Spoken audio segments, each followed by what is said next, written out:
Ezrat Hashem. Donc, rien qu'on, Ethan, à Tzadik, rien qu'on fait un résumé sur ce qu'on a vu, parce que Sandra, elle nous demandait pour les ustensiles, quel ustensile oui, quel ustensile non. Donc, en fait, il faut réfléchir à une chose. Tout ustensile qui fait un travail qui est permis, d'accord? Donc, automatiquement, c'est moutard de l'utiliser, cet ustensile Shabbat. Comme le slicer, je ne sais pas si vous savez c'est quoi. Le truc avec lequel je roule et ça coupe les légumes. Couper les légumes, c'est une mélacha permise. Samour la haroucha, proche du repas. Donc automatiquement, c'est permis. Le coupe-œuf, il est permis parce que ça fait simplement un maassé de quoi de couper. Par contre, un ustensile que son utilisation, c'est une action qui est quoi? Qui est interdite Shabbat. Alors là, c'est assourd de l'utiliser Shabbat. Exemple, la louche avec des trous. La louche avec des trous, c'est un ustensile, mais youhad pour trier. Oui, c'est un lot. Oui. Ou qu'est-ce qu'on a dit encore comme exemple? Quel ustensile elle est spécifié pour trier, Rabotai? Qui peut me rappeler des exemples? On a dit le coupe-œuf, c'est moutard. Slicer, c'est moutard. Voilà le pressoir, tu vois, où tu mets l'orange dessus, où tu presses le citron. C'est un sourd Shabbat, même si on a le droit de presser le citron Shabbat. Mais meilleur, l'économe, c'est permis Shabbat? L'économe, c'est moutard Shabbat. Il y en a qui font des différences avec quel économe pour utiliser. Pas la passoire, quand la cavode. C'est des sujets dans lesquels il faut voir la mélacha que ce Kéli fait. Alors allez, Beshem Hashem Naaseh Venastiyah. On y va. On commence la mélacha d'aujourd'hui. On est Bezrat Hashem le 9 Tevet, 5782. Tu écoutes ou pas, Philippe? Oui, je t'en supplie, pardon. Arrête la vidéo et recommence maintenant. Ah, d'accord, il y a un rapport avec. D'accord. Oui, c'est la suite. C'est la suite. Bah, au Hachem, on a résumé ce qu'on avait vu sur les ustensiles. Maintenant, on passe à Melechet Gozez. Melechet Gozez. Entre parenthèses, proche, je vous dis le 9 Tevet, il y en a qui avaient l'habitude de jeûner demain. Parce que c'est la naissance de Yeshua.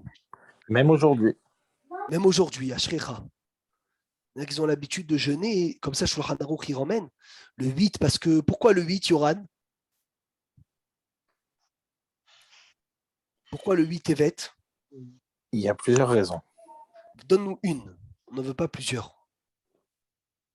Philippe, il sait. Il va nous dire Philippe. Parce que la Torah, elle a été traduite en grec. En grec, Bidiouk. C'est le jour où ça a la été Torah faussé. elle a été traduite en grec. L'obscurité est descendue. Ashrecha, il y a 3 jours d'obscurité qui est descendu dans le monde. C'est Shulchan Aruch, c'est Mantaf Koufpé, dans Ilchot Ta'aniot. Et le 9 Tevet, c'est le jour où Yeshua il est né. C'est tombé le 9 Tevet, le 25 décembre. Et sa Brit Mila, c'était le 1er janvier. Beloazi, dans leur tarikh à eux, il a tellement emmené d'obscurité dans le monde, pas que 3 jours, que Shulchan Aruch, il dit on jeûnait le 9 Tevet. C'est incroyable. Bref, Melechet Gozez.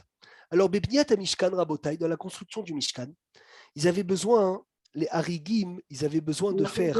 C'est quoi, Gozez? Gozez, c'est couper, tailler, tondre. On va étudier cette Melacha Shabbat, accrochez-vous bien pour qu'on rentre dans cette Melacha, elle est extraordinaire. On va étudier ce coiffer Shabbat, Philippe, se brosser les cheveux, qui est une tada de Gozez, une merveille, merci Hachem. Donc, toujours, bien sûr, quand on démarre la Melacha de Shabbat, on doit commencer du Mishkan. Ils avaient besoin du tsemer, de la laine des moutons, bishvil bigdei keuna, pour les habits des Kohen, ou les prisat yeriaot, et pour les teintures qu'il y avait sur le Mishkan, ou les shemkar, et pour ça, utsrechu ligzoz et tsemer, les labeno, les tsovro, verod. Ils avaient besoin du tsemer, de le blanchir, de le tondre, etc. Hagozez shte se'arot bichli, celui qui coupe 2 poils avec un ustensile, ça veut dire une tondeuse, ou un ciseau. Hayav minatora, il a un chiyuv deoraita, il a profané Shabbat, mishum toladat gozez, pour la dérivée de tondre.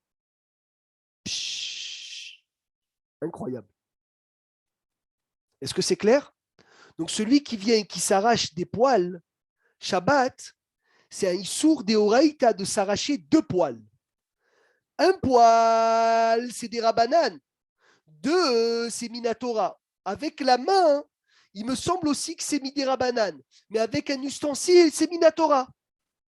Maintenant, ouvrez grand vos oreilles, Rabotai. Agozez, celui qui coupe. Afilou Seara Ahat, même une seule poêle. Le peigne, attends, on arrive, Yoran Hatzadik. On arrive au peigne. Celui qui coupe même un seul poil. Levana, blanche, mitor se'arota vashrorot, parmi les poils noirs. Il est chayav Shabbat parce que le poil blanc, il a une importance. La sagesse, non? Non, c'est incroyable. Jamais quand tu arraches un poil, tu es chayav minatora. Il faut arracher 2 poils. Mais là qu'il arrache un blanc parmi les noirs, il est chayav parce que le blanc, il a une importance d'être retiré pour paraître jeune. Mais qu'est-ce qui transgresse encore un homme qui enlève les poils blancs parmi les noirs? Non. Il enlève le mauvais du bon. Non. Non, qu'est-ce qu'elle a dit, Esther? Faire comme les femmes. Faire comme les femmes. Ils sourd des oreilles, t'as même le hall. Même la semaine, c'est interdit. Regardez les mots. Ou Milevad Issour Shabbat, à part l'interdit de Shabbat. Il transgresse sur un Issour Minatora. De l'eau, il bâche Gever Simlatisha. Qu'un homme ne peut pas s'habiller avec les habits d'une femme. C'est pas que les habits, c'est les comportements d'une femme. On ne va pas rentrer maintenant dans tout ce siman. Qu'est-ce que l'homme il a le droit de raser? Qu'est-ce que l'homme il n'a pas le droit de raser? Comment l'homme il a le droit de raser? Mais ce qui est sûr, c'est que quand l'homme il enlève des poils blancs parmi les noirs, il est au vert Issour Minatora, soit le Chol, soit le Shabbat. Il a tranché Shulchan Aruch, Siman Shin Mem, Saïf Aleph, et dans Yoreh Dea, Kouf Alors, les Pebet, gars, Saïf Vav. Rabbi Meir, c'est un homme, il ne peut pas aller chez le coiffeur. Mais quel rapport entre aller chez le coiffeur et ça, mon ami Ethan? Mais tu enlèves des poils blancs s'il a des Si poils blancs. j'enlève les blancs et les noirs, il n'y a aucun problème. Je rase tout. Maintenant, j'ai ici des blancs. Et j'enlève un blanc ou j'enlève des blancs parmi les noirs. Je fais un issour de oraïta de quoi? De l'oïbash gever simlatisha. Qu'un homme ne s'habille pas avec un comportement d'une femme. Ah. Maintenant, je vous pose la question. C'est toute la semaine, ça, Philippe. D'accord, mais Shabbat, surtout pour le. D'accord. Shabbat, il est ouvert sur Gozez. Je rentre dans une question incroyable. Ah là là là, attention, Yoran, ne touche pas à ces sujets-là, la teinture, il veut parler de la teinture et tout. Est-ce que l'homme il a le droit de faire la teinture? Est-ce qu'il faudrait demander au Rav Sabémet, si tu as l'occasion, toi tu as un route d'être à Marseille, tu devrais lui demander, est-ce qu'un homme il a le droit de faire la teinture? Est-ce que c'est pas l'oil bâche? Bémet, est-ce que c'est pas l'oil bâche? Ou une perruque? Ou les hommes qui mettent des perruques, est-ce que c'est pas l'oil bâche? Mais moi je veux tourner dans une autre question. Est-ce qu'une femme, elle a le droit de porter une arme sur elle? Patrick? Non. Pourquoi la femme n'aurait pas le droit de porter une arme?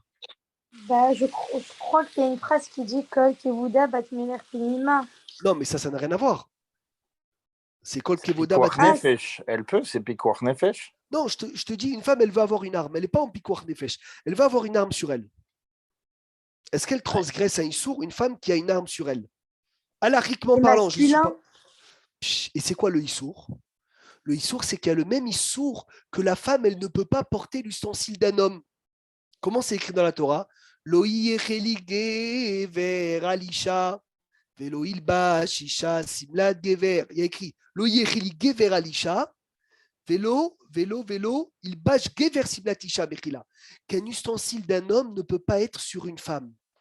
Et l'ustensile d'un homme, c'est quoi? C'est l'arme. Maintenant, je vous demande la question. Est-ce qu'une femme qui met un pantalon, elle transgresse cet interdit de ne pas avoir un habit d'un homme? Dans ta logique, oui. Oui ou non? Oui, Shalom Rav, ça va être Toi, tu dis aussi... oui, Simcha? Oui, Attention, je dis ça devrait être interdit. Mais dans ma la réponse, vérité, c'est que ça ne se passe pas. Mais dans la vérité, je l'ai vu partout en Israël, les femmes aussi, il n'y a pas de femmes problème. soldats, elles les Oui, mettent les pantalons. Attention, je vais préciser quelque chose. Je ne suis pas en train de dire quoi faire, Hazv Shalom. Je dis, est-ce qu'elle fait un interdit ou pas? Yoran, il dit oui. Qui a une autre réponse? Peut-être qu'il y a des pantalons aussi de femmes. Oh là là, Esther, elle a dit ce que Rav Obadia il dit. Philippe, ouvre grand tes oreilles. Rav Obadia, il dit qu'une femme qui met les pantalons ne transgresse pas l'interdit de de mettre un habit d'un homme parce qu'il y a des pantalons aujourd'hui spécifiés pour les femmes. Le problème, c'est que c'est un manque de tzniout. Mais c'est jouer avec le feu quand même. Attention, Yoran, pourquoi je te dis ça? Parce que d'abord, il ne faut pas dire l'arme, il n'y a pas une arme d'homme et une arme de femme. Je suis dans la halakha. L'arme, c'est l'homme. Donc la femme qui porte une arme, elle transgresse le issour, sauf, attention, j'ouvre la parenthèse, si elle habite dans un ishuv, Bravo Badje, elle habite dans un ishuv, ou elle est dans un endroit qui est dangereux en Israël, ou elle veut se protéger pour mitzvah ishuv eret Israël, elle peut avoir une arme sur elle, il n'y a pas de problème. Mais je te parle stam comme ça, la femme, elle ne doit pas avoir l'arme sur elle.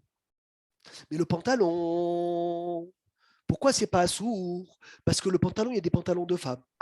Ah, tu vas me dire, attends, Yoran, le pantalon, il est cintré, etc. C'est un problème. Non, c'est pas ça que je te dis. C'est qu'une C'est un femme, problème c'est énorme de aussi un tzniout. problème. Mais à part ça, c'est un problème que quelqu'un qui connaît pas bien la halakha et qui voit une femme avec un pantalon, elle va pas juger si c'est un pantalon de femme ou pas. Elle va se dire peut-être c'est permis d'avoir un pantalon.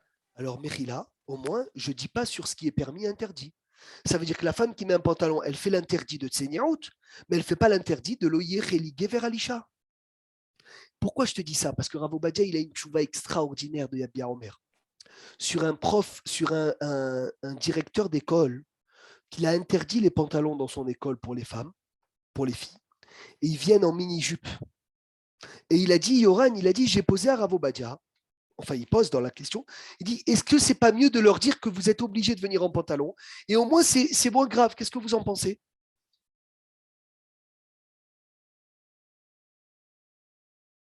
Qui est avec moi?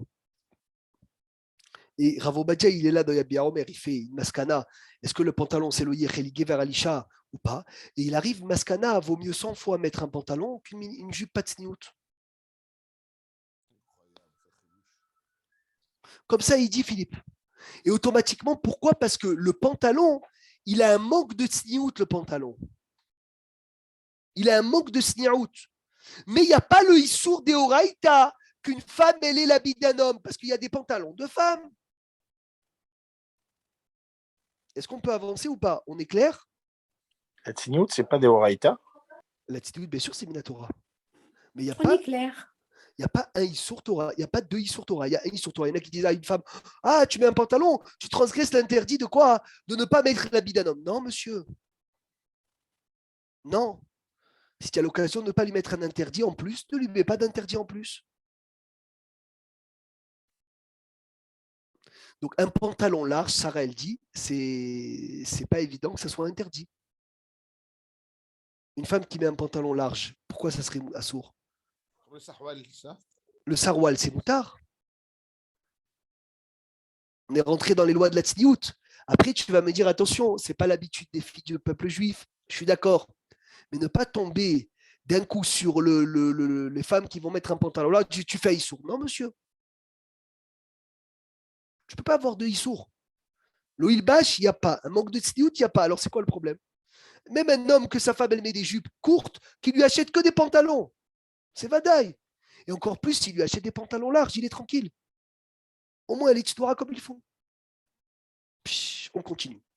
Donc, un homme qui arrache un poil blanc parmi les noirs, il est ouvert sur un issour de l'oïlbach qui est vers Siblatisha. Et Shabbat, il transgresse même avec un poil un issour de quoi? Comment elle s'appelle la mélacha qu'on étudie aujourd'hui? Comment elle s'appelle cette mélacha? Gozès. Gozez. Baruch Hashem. Maintenant, Sirouk Bemasrek. Rabotai, est-ce qu'on a le droit d'utiliser un peigne? Masrek, c'est un peigne. Hein? Joachim, tu es là? Oui, je suis là. Masrek, c'est bien un peigne. Masrek, oui, c'est un peigne.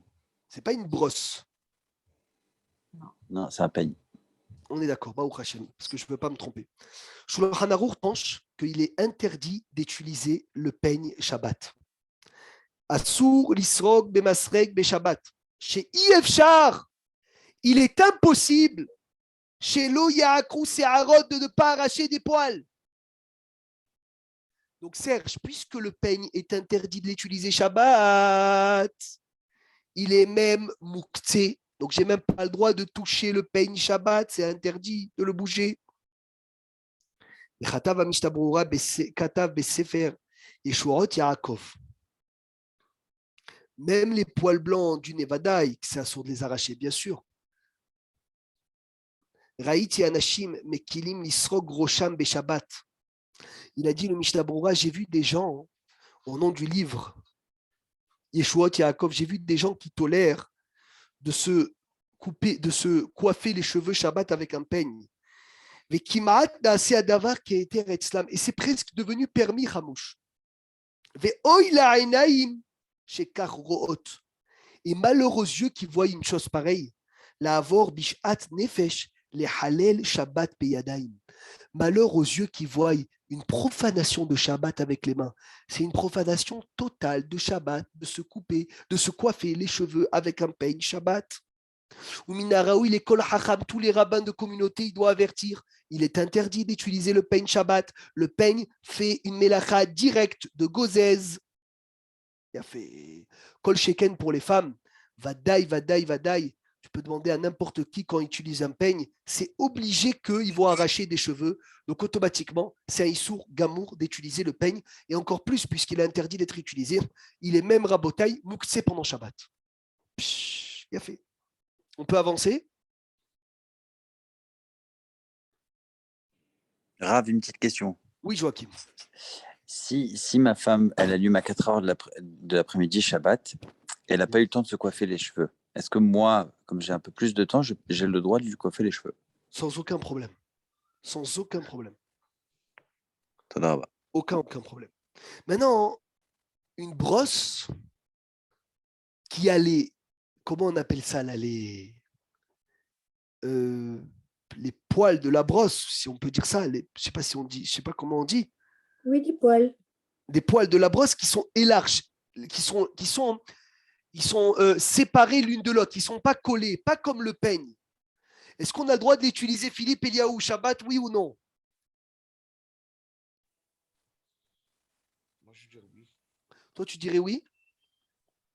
Yoran, tu voulais qu'on parle de la brosse, qu'est-ce que tu en penses? Shalom, Moi, ça c'est la arrache. même chose. C'est la même chose quand on C'est la tire même les chose. cheveux. Ça fait le même effet. J'ai de la peine, est-ce que mes cheveux peignent ou une brosse? Ça sortira de toute façon. Toi, tu dis c'est la même chose. Qui a une autre réponse? Il y a plusieurs brosses. Il y a plusieurs brosses. Alors je veux savoir laquelle je peux utiliser, laquelle je ne peux pas utiliser, Philippe. Donne-moi un klal, s'il te plaît. Donne-moi un klal. Il y a des brosses où vraiment les dents sont bien séparées. Lesquelles je peux, lesquelles je ne peux pas. Il dit Rav Obadia, ouvrez grand vos oreilles. Une brosse, Emmanuel, que c'est sûr qu'il t'arrache les cheveux, elle est à Soura. Une brosse que c'est pas sûr qu'elle t'arrache les cheveux, même si c'est possible qu'elle t'arrache les cheveux, moutard. Magnifique. Puisque... Quoi? Ah, toi, tu dis que ça s'appelle jouer avec le feu? Eh ben, c'est ça le chidouche, mon ami. C'est ça le chidouche. Non, j'essaye la semaine. Puisque c'est arracher les cheveux de cette façon-là, c'est des rabananes. Ouvre grand tes oreilles. Et puisque c'est un des rabananes qui n'est pas sûr qu'il va arriver, donc ça s'appelle un psy-créché des loni halé. Mais des rabananes, je permets. Quand c'est une mélacha qui est sûre qu'il va être faite, là, je n'utilise pas la brosse. Magnifique. Brosse de bébé, elle est comment? Sûre qu'elle t'arrache les cheveux? Non, justement. Ah non? Alors voilà, quand la cavote, tu l'utilises. Elles sont très douces. Alors si elles sont très douces, encore plus que ces moutards. Je me demande pourquoi ils n'ont pas fait des brosses pour Shabbat directement, qui n'arrachent pas, qu'ils arrangent uniquement les cheveux sans arracher les cheveux. Troisième halakha rabotai. Est-ce qu'on a le droit de faire comme ça sur les cheveux ou faire comme ça sur la barbe pour arranger la barbe un peu? Moutar ou assour?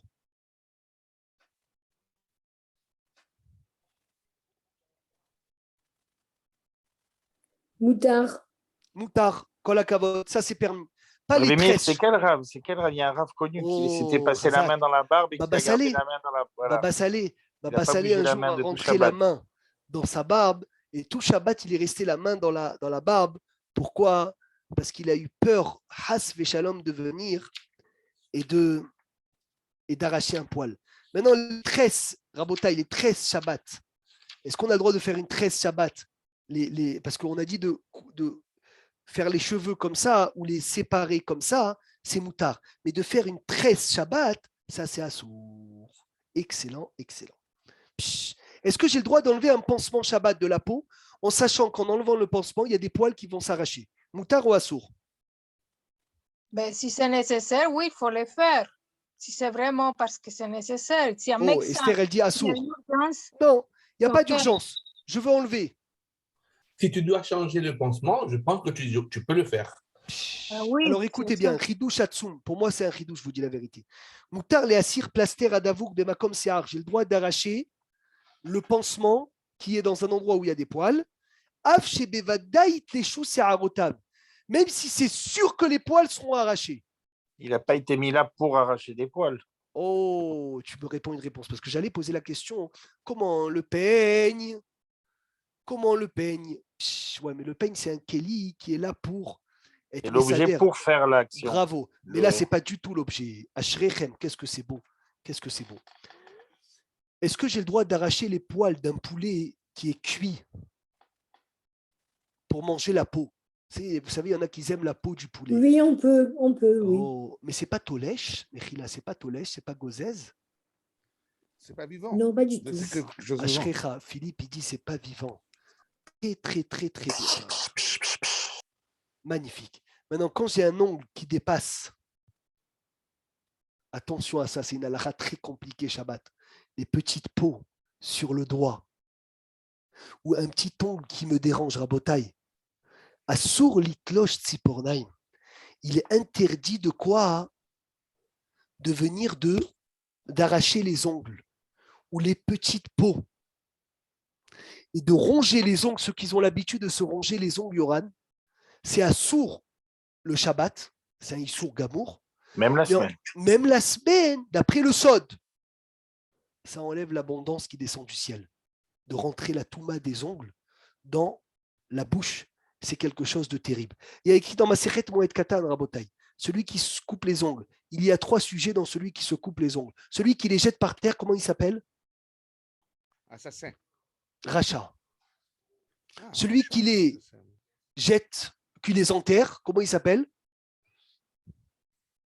Tzadik. Tzadik. Et celui qui les brûle? Gamour, Tzadik Gamour. Chassid. Chassid. Il s'appelle Chassid.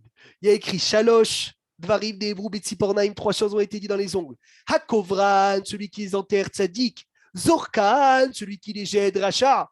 Sorfan, celui qui les brûle, c'est un Chassid. Magnifique. La Gemara, elle dit pourquoi tu l'appelles Racha, celui qui les jette?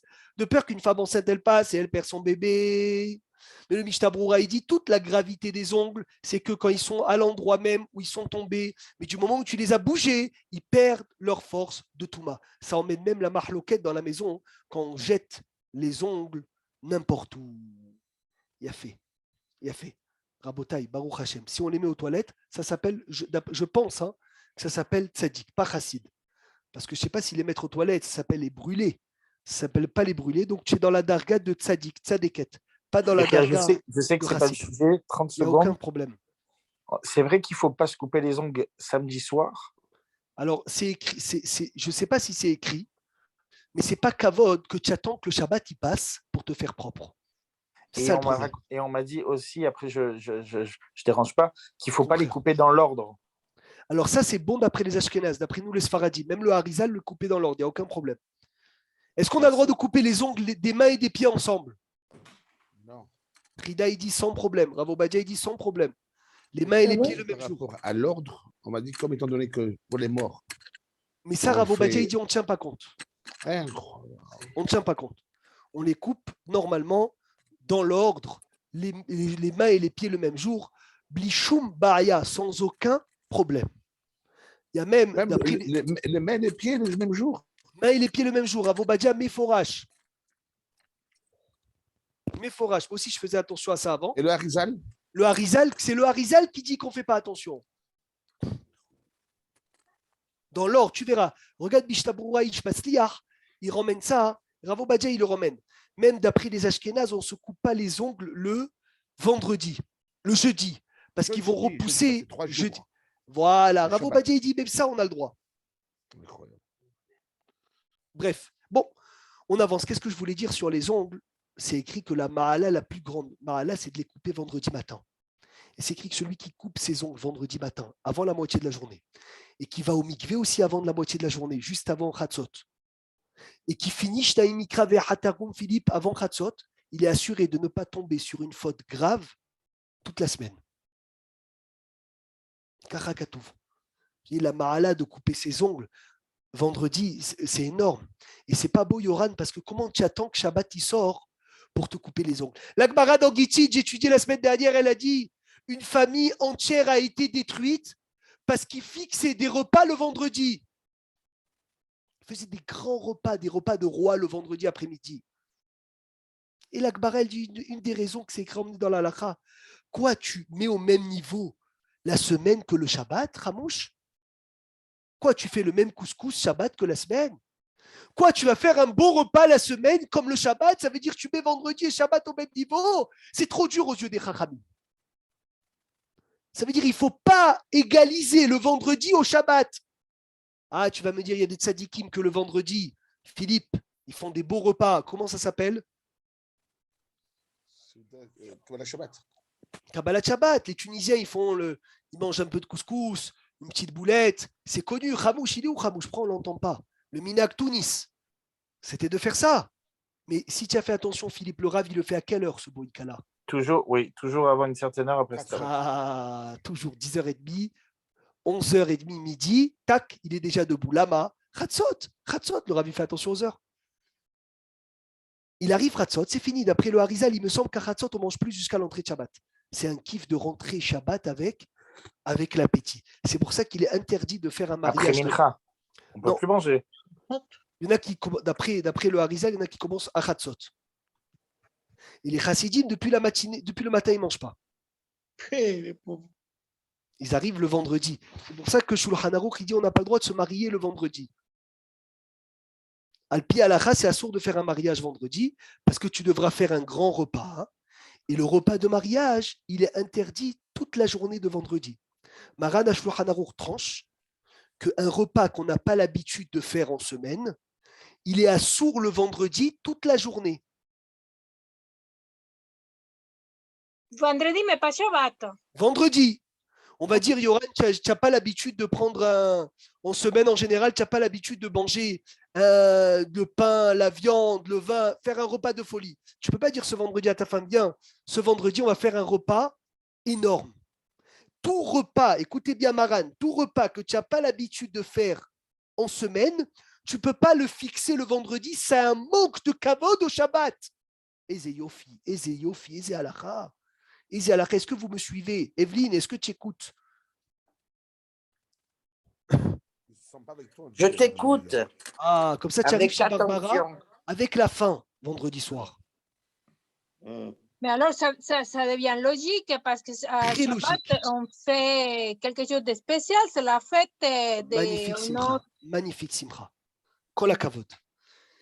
Ah, Ishtabach chez Molaha, donc c'est assour l'iklosh tzipornaim, on n'a pas le droit de couper les ongles Shabbat, ou de ronger les ongles, ou d'enlever un petit ongle ici avec le doigt. Attention. Une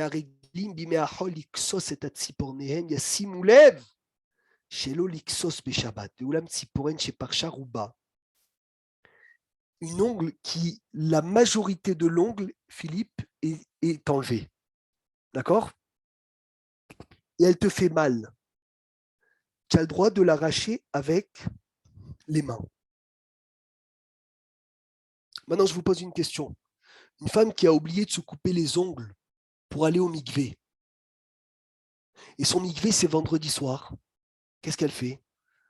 Ben, devant le mikvé, il faut se les couper parce que sinon on ne peut pas rentrer. Nahon, mais si c'est Shabbat, Simcha. Ah non, on ne peut pas du tout.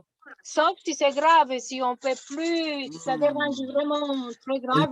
Elle pourrait dire à une copine à elle non juive de lui couper les ongles Shabbat. Mais qui va traîner avec une copine non juive à Shabbat alors? Merci. Pourquoi? Parce que de dire à une non-juive de couper les ongles, c'est un dérabanan. De couper, c'est un dérabanan. Est-ce qu'on peut dire c'est un dérabanan sur un dérabanan? Les tzorech mitzvah. Rav Obadia, il me semble qu'il dit qu'elle nettoie bien ses ongles en dessous et elle peut aller au mikvé, si ma mémoire est bonne. Mais il me semble que ça serait permis de dire à une non-juive de couper les ongles Shabbat de la juive pour qu'elle puisse aller au mikvé. Parce que ça s'appelle les tzorech mitzvah. Si elle lui fait une allusion où elle lui dit directement, j'ai oublié maintenant la halakha, on reviendra un jour dessus si Dieu veut, mais il y a quelque chose comme ça en tout cas. Asur litlosh et ora adam, on n'a pas le droit de venir de couper la peau d'un homme, d'arracher la peau. Ve'aregilim niksos et taor sheberashit zbeaotehem, bisiftahem. Yasim ulev shelo ya'asuken beshabbat, celui qui a l'habitude au bout des doigts de venir étan et d'enlever les peaux mortes. Il n'a pas le droit de le faire Shabbat, faire très attention. Sauf la Mila.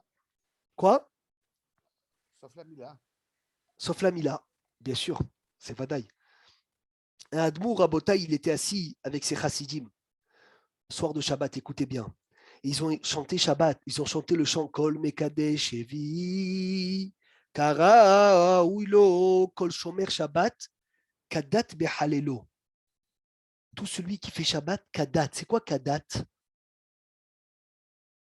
Mazé Kadat. Comme il faut? Non, comme la loi, bravo. Ah, d'accord. Mais Halelo, de ne pas le profaner. Ne'etzara Admour, le Admour s'est arrêté. Hazar la Mila, il a répété le mot Mehalelo, Mehalelo, Mehalelo. Kesheou mefane et mabato el pina mesuyemet, il regardait quelqu'un. Beota pina bemer hagrav. Il y avait un monsieur qui était en train de ronger ses ongles. Et le Hadbour répétait Behalelo, Behalelo, Behalelo. Il criait dans la pièce pour que le monsieur il ouvre ses yeux. Il dit, je suis en train de quoi? Et il dit, il t'achète les feta vevin shum mehalel Shabbat. Dès que le monsieur qui rongeait ses ongles, il a vu le Hadbour en train de répéter Mehalelo, Mehalelo, Mehalelo, de ne pas le profaner. Et il a compris qu'il était en train de quoi? De profaner le Shabbat. Comment d'une petite action ronger ses ongles, on peut hasve shalom profaner le Shabbat. Alors on commence Rabotaï, la nouvelle Melacha. On va essayer de la faire cette semaine. Non, je ne pense pas qu'on va la faire. Maman, je sais que c'est maladif, vous Bien sûr. Mais ça met trop de peine, hein, parce que ça C'est vrai. C'est vrai. Il faut se contrôler Shabbat, c'est encore plus dur. Melechet Melaben. Alors Melaben, magnifique, extraordinaire Esther. Melaben, c'est quoi? C'est blanchir. Alors ouvrez grand vos oreilles, on va parler de laver les habits, mettre de l'eau sur un habit. Combien de choses peuvent être faites de cette Melacha? Ouvrez grand vos oreilles. On va commencer cette semaine, on va essayer de finir Bezrat Hashem la semaine prochaine. Ha-mechabes tsemer bebaim. Celui qui lave de la laine dans de l'eau, au vert, il transgresse sur la Melacha de la Torah de Melaben, de blanchir. Ha-mechabes beged bemaim, au vert minatora, al toladat Melaben. Celui qui lave un habit, c'est pas de la laine, il transgresse sur un dérivé de la Torah de Melaben. Ve'ulam asur gam lenakot beged beshifshuf belimaim o beafkat talk vechadome. Aval mutar lenakoto bebad yavesh o be'avarat beyad beli shifshuf. Tu ne peux pas frotter un habit où il y a de la poussière, même sans eau. Exemple, si ici il y a de la poussière, je ne peux pas faire comme ça à Shabbat. Shifshuf sans eau sur un habit, frotter sans eau sur un habit et assour. Ou mettre du talc sur un habit, c'est assour. Mais si tu fais comme ça, avec ta main, d'accord, ou avec quelque chose de sec, c'est moutard. Mais sans le frotter de n'importe quelle façon. Parce que nous, on dit laver l'habit, mais laver, ce n'est pas qu'avec de l'eau. Laver, c'est des fois même sans eau. Asochet beged be'amaim, celui qui essore un habit de l'eau, areu kemechabes, c'est comme si qu'il le lavait. Qui a srita, parce que pressé, irelek metzorke akibus. Ça fait partie de quoi? De laver, Patrick. Pourquoi? Kevan, yada mitnaka beged. Grâce à ce que tu presses, tu essores l'habit, l'essorage fait partie du rinçage.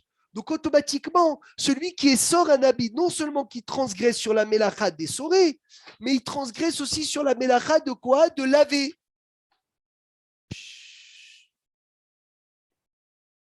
Il a fait. Des fois, Shabbat, écoutez bien, ça peut arriver. Tâche. Il y a une petite tâche. Écoutez ou pas? On n'entend rien, Rabbi Meir, on n'entend rien. Oui, on n'entend pas à venir. J'ai un problème avec mon. C'est bon? Oui, oui, c'est bon là. C'est bon, oui, c'est bon. Là, c'est bon?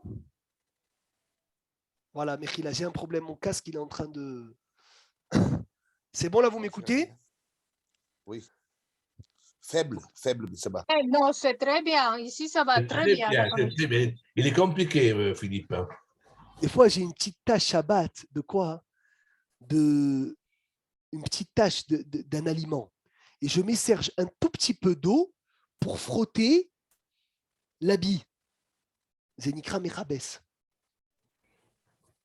Bémet, ça m'est arrivé hier à la synagogue, ça. Il y avait une petite tache avec Bémet avec mon doigt. Il y avait une petite tache de rien du tout. C'est sur ma jambe.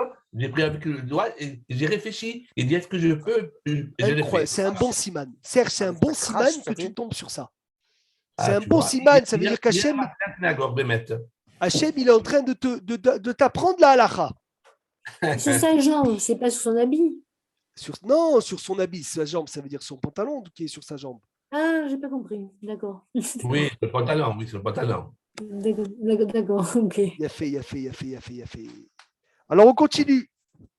Donc, il dit sur la tête, Maïb, Afilou, Be'atib. Qu'est-ce qu'il a demandé, Esther? J'ai demandé si secouer sans forcément gratter ou. On verra ça. Kola Kavod, c'est la suite. C'est la suite. Magnifique. Sur la tête, Maïm, on n'a pas le droit de mettre de l'eau à Filou Mourati, même peu d'eau. Al-Beged, sur un habit, les nakoto, pour le laver à Bélich, les chafchefo, même sans le frotter. Chez Klal Gadol Beyadenu, on a un grand principe dans notre main. Chéri Ato Zéou Kibousso, lorsque tu touches l'eau avec la bille, rien que d'avoir le contact de l'eau avec la bille, Zéou Kibousso, ça s'appelle le laver. Dainu Aitzem Chéri Ata Beged Bemaim, que lorsque tu viens et que tu touches l'eau avec la bille, Nerchev a été considéré que Kibous comme si tu l'avais. Veulam Beged Naki Moutar la tête Alav Maïm Moatim Imenu Mitkaven le Kibous. Alken Moutar la tête Magevet Likia Tahat Berez Ametaftef à la Ritzpa Keden Imnoa Tinu Faritzpa. Si j'ai de l'eau qui tombe sur le sol, j'ai le droit de mettre une serviette par terre, même si quoi? Si l'eau, elle touche la serviette. Parce que là, j'ai aucune kavana de quoi? De laver la serviette. Des fois,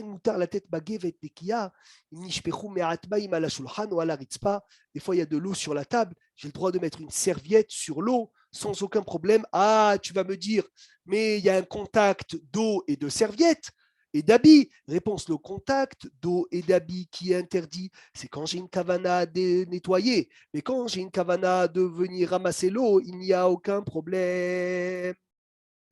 Très bien. Explica, Rav. Peut-être que je reviens encore en arrière. Excusez-moi. C'est par rapport à aller au mikvé et puis si on a les ongles longs et puis se faire couper par une non-juive. Mais une chose, à Shabbat, on ne traîne pas avec des non-juifs et puis on va bravo. On reviendra sur ça, Simcha. Mais oui, mais on ne va pas au mikvé avec des non-juifs. Bien sûr. Mais on reviendra sur ça un jour, t'inquiète pas, on expliquera. D'accord, toda. Mais tu ne peux pas mettre une serpillère parce que la serpillère, tu as l'habitude de l'essorer et tu risques, hasve shalom, de l'essorer. Un habit trempé, ça nous s'est passé ce Shabbat. Un habit trempé, est-ce qu'il est mouktsé ou pas, Yoran? Des fois, on prend des habits avec nous Shabbat, ils sont trempés, on dit bon, vendredi soir, je vais les étendre et ils seront bons pour Shabbat matin. Peut-être que s'il s'égoutte. Si l'habit goûte, eh ben, il est mouktsé. Alors, Beged, chez Nafal les Maïm, un habit qui est trempé, il est mouktsé Shabbat. Ve'asur les taltelo. Chez Mayavou les sohato, de peur que tu viennes à les sorer. Donc, ça s'appelle un habit mouktsé. Mais la seule façon de le transporter, c'est que deux personnes le transportent. Comme ça, l'un, il rappelle à l'autre de quoi? de ne pas essorer. Maintenant, Rabotai, il est interdit d'étendre le linge Shabbat. Parce que lorsque je vais étendre le linge Shabbat, on va me soupçonner que j'ai lavé. Il y a un problème de maritaïn parce qu'on va croire que j'ai lavé le linge Shabbat. On va terminer ce chiour avec une question. J'ai sorti une machine avant Shabbat. Je l'ai étendu. À l'entrée de Shabbat, le linge, il est trempé, Evelyne. Pendant Shabbat, le linge, il sèche. Et j'ai besoin d'un habit Shabbat. Est-ce que je peux l'utiliser, oui ou non? Tu peux. Oui. Incroyable. Mais c'est Mouktsé à l'entrée de Shabbat. Mais il a été étendu avant Shabbat. Oui, mais l'entrée de Shabbat, il était comment cet habit? C'est comme mettre un jour d'arrosage pendant Shabbat, programmer ça. Non, Shabbat. mais Rila, Philippe, là j'ai était utilisé un habit trempé. qui était trempé à l'entrée de Shabbat. Aaron, Oui, mais Hatzadik, l'intention, c'est de se mettre, la cabane, c'est de se mettre bien pour fêter Shabbat. oui, moi je répète, je veux savoir la raison. Aaron, on finit le cours comme ça. J'étends une machine juste avant l'entrée de Shabbat, elle était trempée. Pendant Shabbat, elle sèche. Est-ce que j'ai le droit de l'utiliser, l'habit Shabbat, oui ou non? Si on n'a pas d'autre habit, oui. Mais Vous si on avez a tous d'autres, dit on quasiment oui. La halakha, elle est que oui, mais je veux savoir pourquoi. Arrête, à l'entrée de Shabbat, cet habit, il était trempé. Et si l'habit à l'entrée de Shabbat, il est trempé, il est mouktsé. Et une chose qui est mouktsé à l'entrée de Shabbat, reste mouktsé tout le Shabbat. Alors, où vous êtes? Il n'y a personne qui va voir que tu as pris ce vêtement, peut-être. Si c'est mouktsé, c'est mouktsé, Evelyne. Ouais, Réponse, à l'entrée de Shabbat, il n'était pas entièrement mouktsé parce qu'il était transportable par 2 personnes.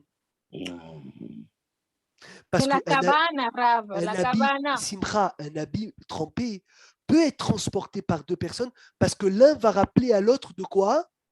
De ne pas presser, de ne pas essorer, Khazak. Et donc, comme il n'était pas mouktsé à 100% parce que il y avait une des façons de quoi? De venir et de le transporter.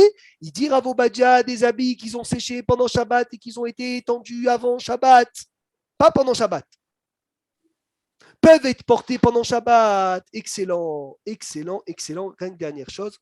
Par contre, celui qui a fait exprès d'étendre les habits pendant Shabbat ou de laver les habits pendant Shabbat, ils sont interdits pour lui tout le temps. Il faut même qu'il les salisse et qu'il les... Quoi? Répète, s'il te plaît. De quoi? Je vais le dire maintenant. Si en étant avant Shabbat volontairement. Si on étend avant Shabbat et ça sèche pendant Shabbat, j'ai le droit de les mettre pendant Shabbat. Maintenant, si celui qui a étendu pendant Shabbat, alors qu'il n'avait pas le droit, lui, il n'a pas le droit d'utiliser. Comme celui qui monte sur un arbre. Vous savez que c'est assourd de monter sur un arbre Shabbat. Celui qui monte sur un arbre volontairement, alors qu'il savait, il doit rester sur l'arbre tout le Shabbat. Hazak ou Baruch, Shavuot Tov, à vendredi, Bezrat Hashem.